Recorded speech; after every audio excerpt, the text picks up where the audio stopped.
equals does your device need fixing? We offer a free diagnosis. We pick up and deliver right to your door, no calls or travel needed. We send you a quote before repairing, and only go ahead if you approve it. Easy, transparent, and professional. Link in description. Start by gathering your tools. You'll need a screwdriver, replacement screws, and a cleaning cloth.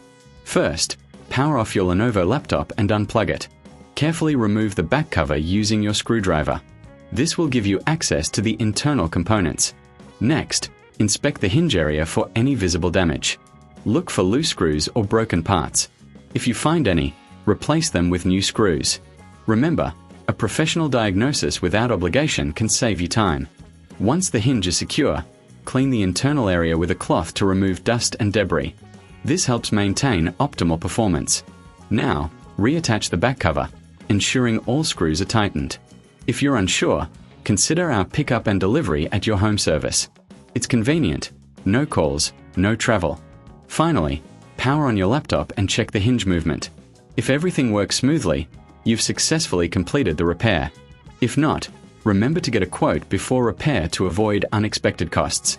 Does your device need fixing? We offer a free diagnosis. We pick up and deliver right to your door, no calls or travel needed. We send you a quote before repairing, and only go ahead if you approve it. Easy, transparent, and professional. Link in description.